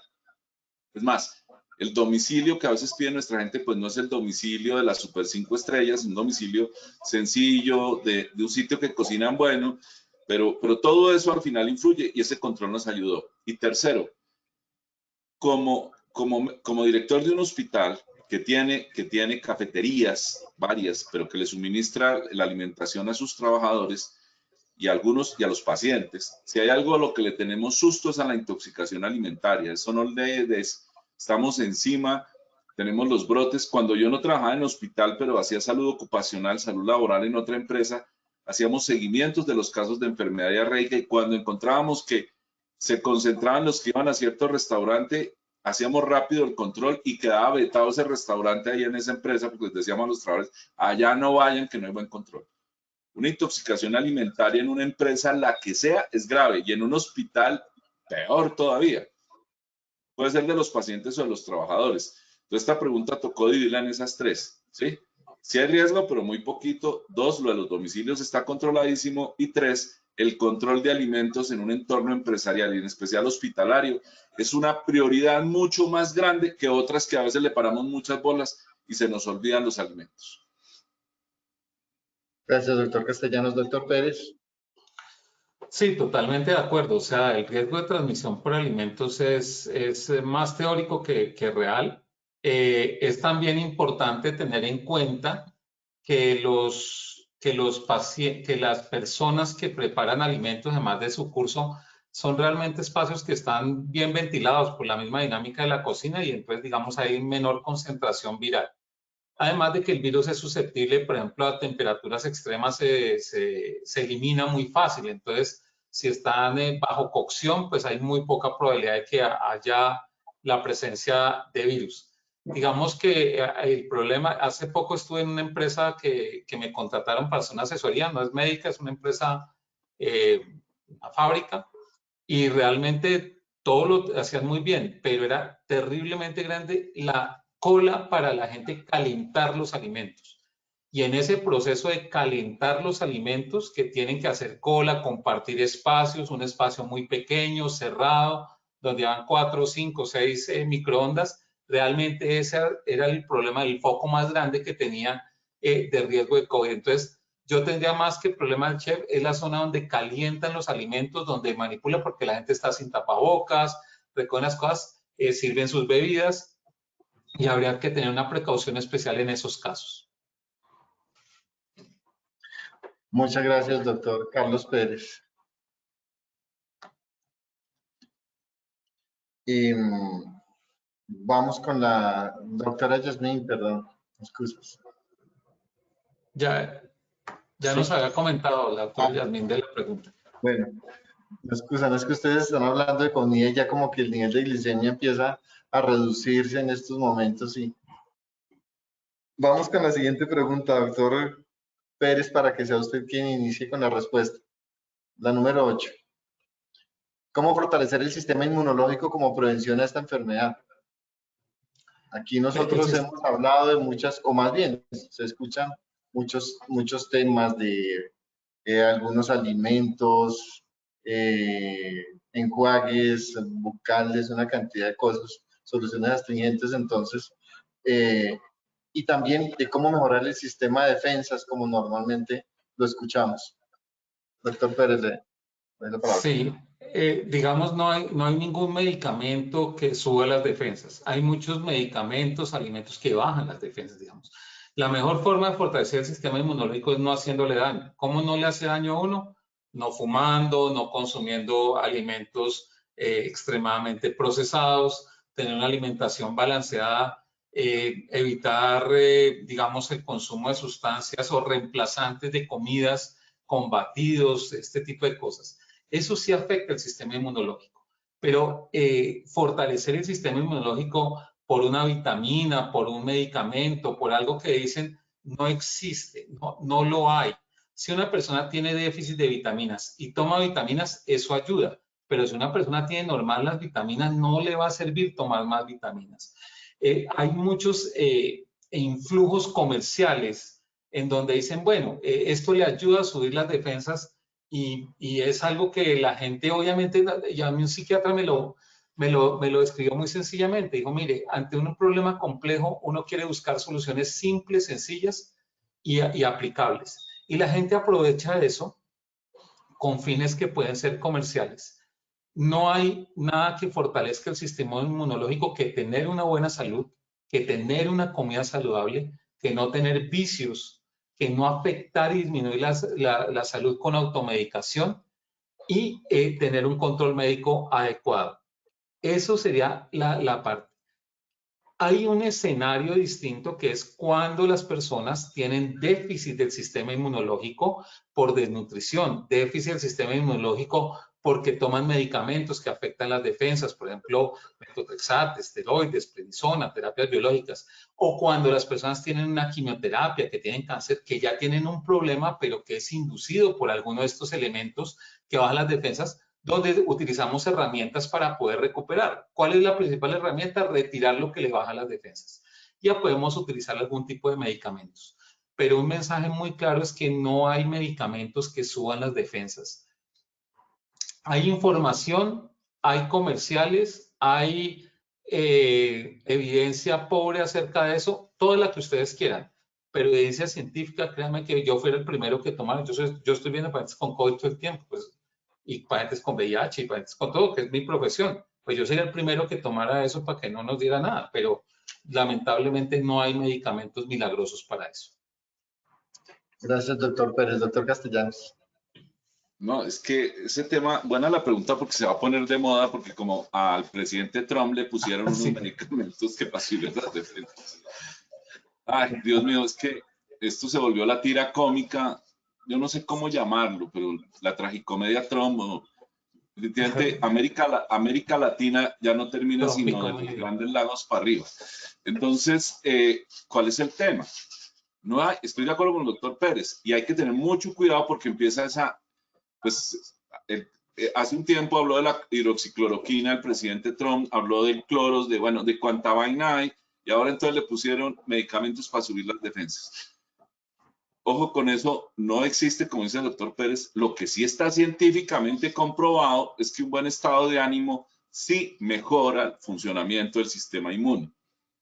Que si uno coge personas infectadas, puede ser de VIH, como se han hecho los estudios muy grandes cohortes, aquellos que tienen vida sana, que están animados, que tienen pensamiento positivo, que hacen ejercicio y que llevan las recomendaciones, enfrentan mejor la infección, les va mucho mejor y viven más tiempo. Los estudios del doctor Haddad sobre su nueva definición de salud muestran también eso. O sea, buena vida, la vida sana en general, ir al médico solo cuando se necesita, no tomar medicamentos que no se justifican y sobre todo tener una vida feliz. Eso ayuda muchísimo. Ese es el mejor sistema para subir las defensas. Muchas gracias, doctor Castellanos. Doctora Yasmín. Nada, totalmente de acuerdo con el doctor Castellanos. Entonces yo cerraría con tips. Comer saludable, dormir, considero que es importante. Si no puede dormir, intente leer un libro o haga algo que le produzca sueño. Moverse. ¿sí? El sedentarismo, digamos que empeora las situaciones. No todos podemos salir a trotar, no todos podemos hacer de pronto el deporte que estábamos acostumbrados. El tema de los gimnasios está en proceso de apertura, pero por lo menos levántese de la silla y desplácese si está en su ambiente familiar como oficina. Si está en su oficina, también las pausas activas, o sea, repito, importante. Y relajarse. Estoy de acuerdo con el doctor Castellanos.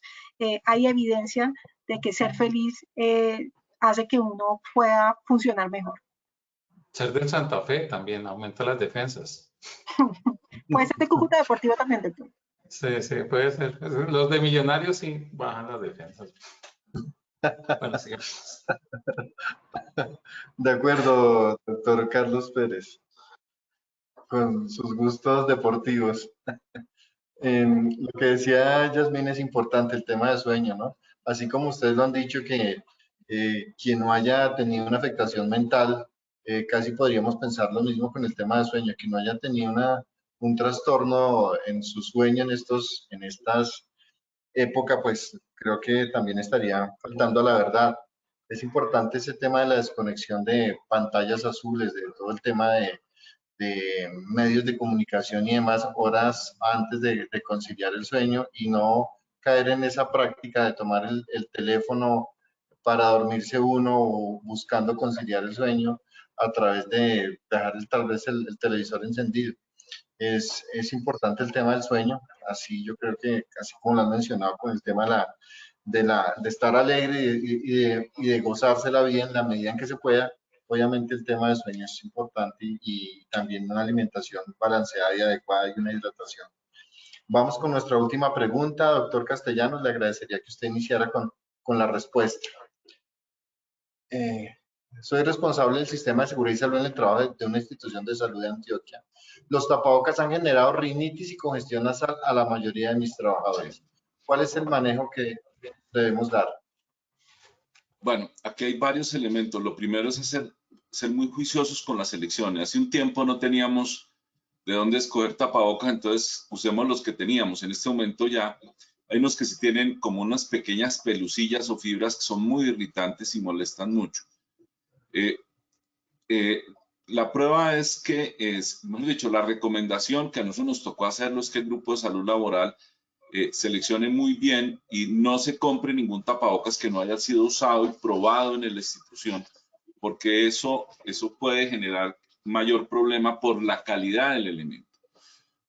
Segundo, que el tapabocas que se compre tenga pues ojalá todas las aprobaciones europeas, la aprobación norteamericana y el INVIMA, pero como mínimo el INVIMA.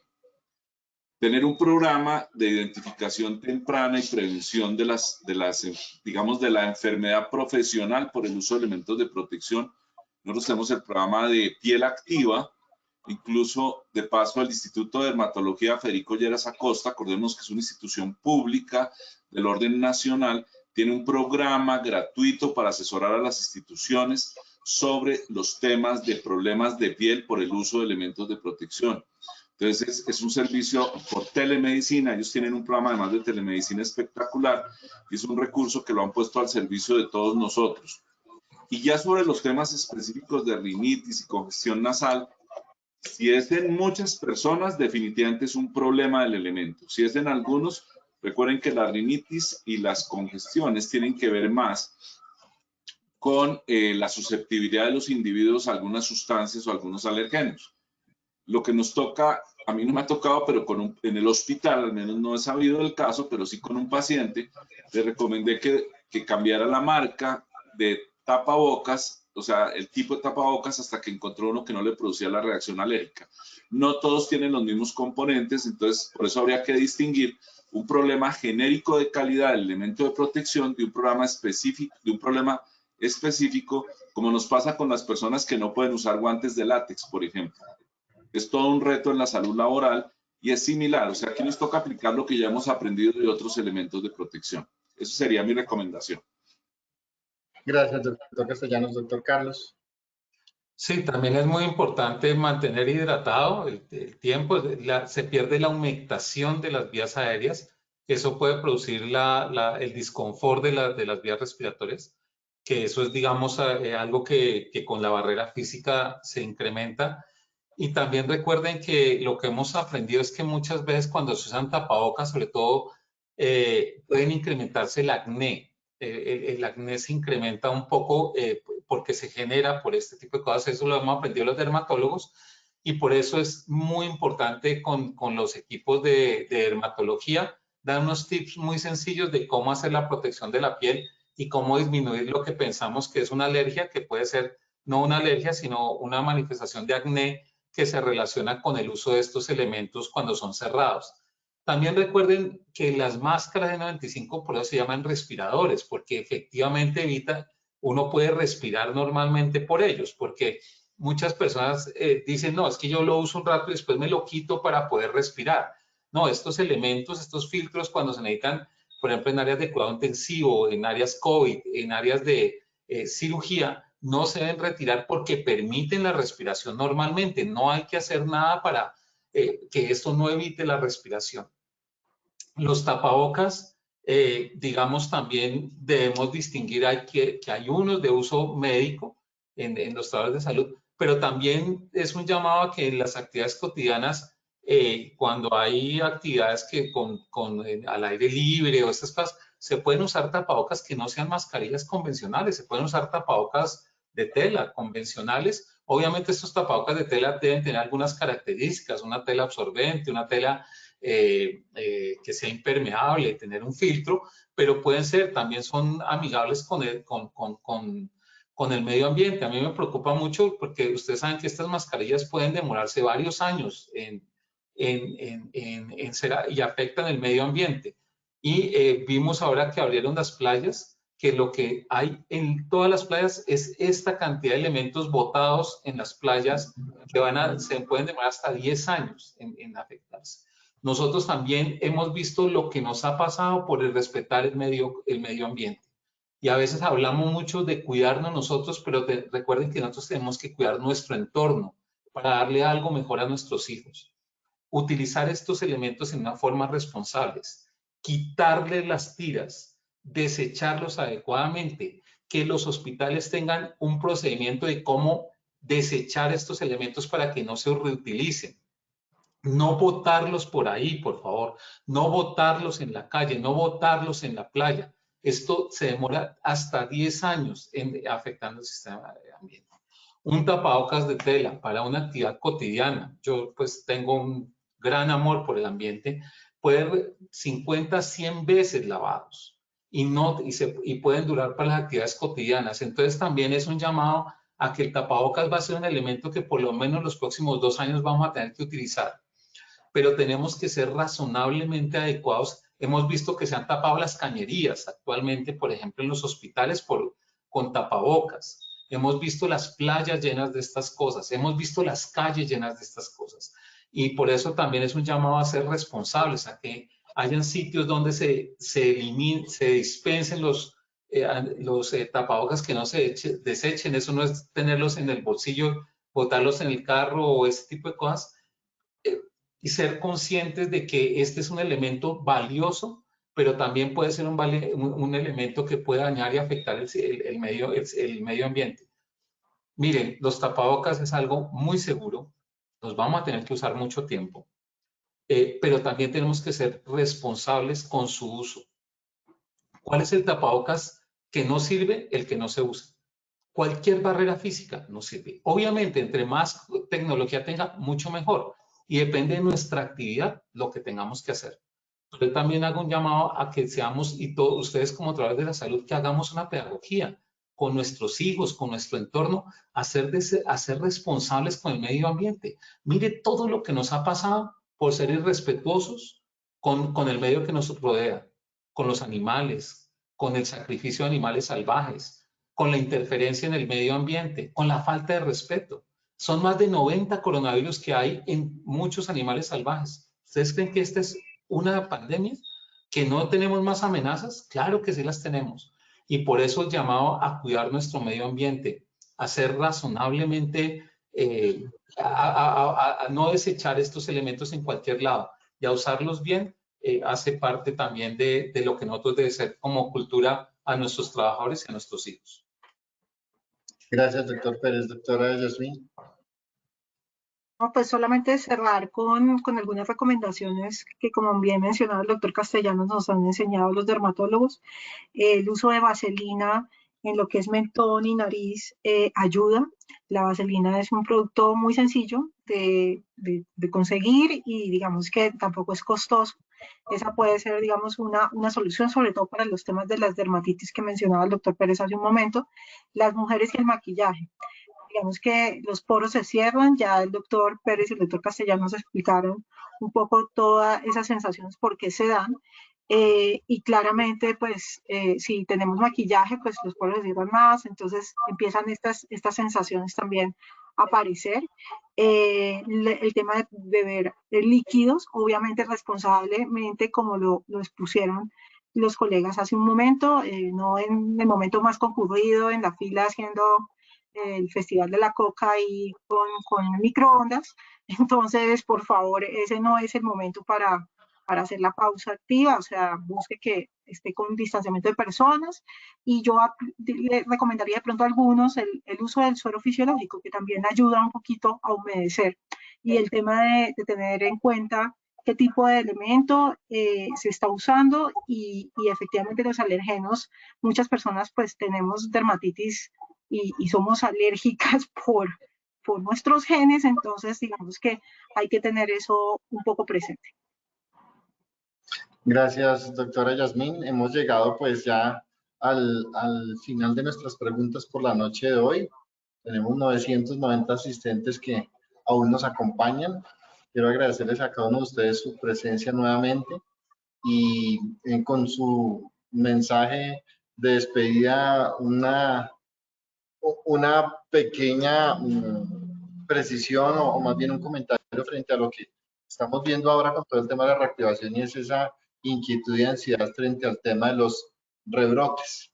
Entonces, quiero agradecerle su presencia, doctora Yasmín. Quisiera entonces que con su mensaje final de despedida para este importante auditorio, nos hiciera alguna precisión sobre el tema de los rebrotes que se ha visto, que obviamente partimos de que es una situación novedosa para cada uno de nosotros, para el país, pero frente a eso, ¿alguna consideración especial? Yo digamos que lo mencionaba un poco en la sesión anterior y creo que debemos contener eso de manera muy interna y responsable con nuestras familias. Lo que estamos viendo en otros países es que la población pediátrica fue la que empezó a hacer las curvas hacia arriba, como ha pasado, digamos, en países como España y en algunos países de Europa. Entonces, nosotros estamos ahorita en ese planteamiento de reapertura, lo que llamamos algunos la alternancia. Probablemente algunos colegios ya empezaron, otros en noviembre. Entonces, tenemos que demostrarle a nuestros hijos, a nuestros primos, familiares, vecinos y demás, que somos adultos responsables para que ellos sigan estas conductas y podamos continuar. El doctor Pérez ya mencionó el tema de los 2 años. Estoy de acuerdo con las mascarillas convencionales reutilizables en buen uso de su lavado y de las recomendaciones que se han planteado. Ese sería como mi mensaje. Muchas gracias, doctor Pérez. Su mensaje. No, pues recuerden que los rebrotes no dependen del comportamiento viral. Los virus no dicen vamos a hacer un pico, tomamos 3 meses de vacaciones y luego hacemos un rebrote. Eso no depende del comportamiento viral. Lo que define el rebrote es el comportamiento individual y colectivo. Somos nosotros los responsables de que aparezca o no aparezca un rebrote. No hay que buscar un culpable en esto, no hay que buscar un responsable, hay que actuar responsablemente. Esto no depende ni de un gobierno, ni de una directriz, ni de un decreto, ni de una ordenanza, ni de un protocolo. Esto depende de nuestro comportamiento individual. Si hay un rebrote en el país es porque no lo hicimos bien. Y si hay ese rebrote es porque nosotros fuimos los que lo permitimos. No es nadie más. Si nosotros hacemos el ejemplo que están haciendo en Italia, por ejemplo, que es un esfuerzo espectacular después de haber tenido 1000 muertos diarios. En esta situación donde hay rebrote en Europa, Italia es un remanso en donde todo el mundo ha tenido una disciplina, un comportamiento ejemplar y que ha sido fomentado porque se ha unido gobierno, salud, la gente comprometidas a que no nos enfermemos más. Yo creo que el gran mensaje es que no busquemos responsables donde no los hay, porque los únicos responsables de ahora en adelante somos nosotros mismos. Hemos jugado el primer tiempo donde perdimos 1000-0, 2000-0, 27.000-0, no sé, hemos perdido todo. Algunos perdieron poco, otros perdieron mucho y otros perdieron la vida. ¿Cómo vamos a jugar de aquí en adelante? Ya sabemos cómo defendernos, sabemos cuál es la estrategia del virus, sabemos cuáles las formas de defendernos efectivamente a través de barreras físicas. Tenemos ahora un nuevo elemento que es la ventilación de los espacios, evitar las aglomeraciones. Ya tenemos todo un conocimiento que nos va a permitir cómo vamos a jugar este segundo tiempo y cuánto vamos a quedar. Muy seguramente no vamos a lograr nada distinto a que sea menos grave de lo que pasó anteriormente, pero es nuestra responsabilidad. La vacuna es algo efímero, es algo que es todavía, todo el mundo está diciendo que es que la vacuna sale en septiembre, octubre, noviembre, diciembre, puede salir el día que sea. Que nos inmunicemos todos va a ser un reto todavía que se toma mucho más tiempo. Por eso hoy la mejor vacuna es un tapabocas. La mejor educación es el alejamiento físico. La reactivación con responsabilidad es una necesidad por los demás.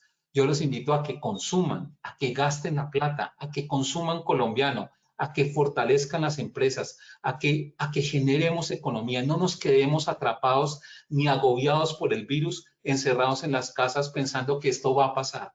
Nosotros tenemos que reactivar nuestra vida, reactivar nuestra economía de una forma responsable, pero segura, pero hacerlo con decisión, sin temor, pero basado siempre en este mismo principio. Esto no va a pasar antes de un año y todo el mundo estará inmunizado y protegido tal vez en 2 años, pero tendremos amenazas de nuevas pandemias y por eso nuestro comportamiento es el que va a definir de ahora en adelante cómo lo haremos como humanos, como humanidad y qué mundo le dejaremos a nuestros hijos.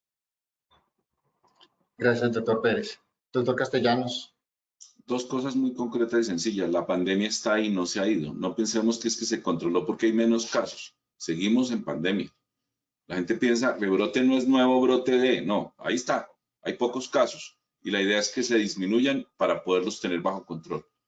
Así que ahí está la pandemia. Ya es clarísimo cómo se controla y es responsabilidad de todos. Y finalmente, recordemos, hay que ser felices con o sin COVID, con o sin pandemia, porque es la única manera de subir las defensas. Muchas gracias. Doctor Castellanos, doctor Pérez, doctora Yasmín, un gusto haberlos tenido esta noche, nuevamente compartiendo con nosotros y nuestros asistentes. Un saludo especial para todos ustedes y un agradecimiento por su presencia. Que tengan muy buena noche y muy buen resto de semana. Hasta luego. Hasta luego. Claro que sí, doctores, muchas gracias por habernos acompañado el día de hoy en este importante espacio. Para nuestros asistentes también, por supuesto, muchas gracias por su participación. Aprovecho antes de cerrar para contarles que Positiva mañana de 11 de la mañana a 1 de la tarde realizará el panel internacional de prevención de adicciones en el ámbito laboral, en donde presentará experiencias importantes de nuestros clientes Lafrancol y Laboratorios Abbott.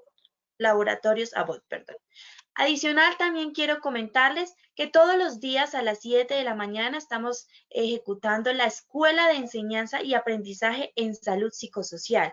Importante que visiten nuestro centro virtual Posipedia para que revisen el cronograma y se inscriban y participen a todas las acciones educativas que tenemos programadas para ustedes mañana y por supuesto el viernes. A todos muchas gracias por su participación. Doctor Camilo, muchas gracias. Buena noche para todos. Los dejamos con el siguiente video. Gracias.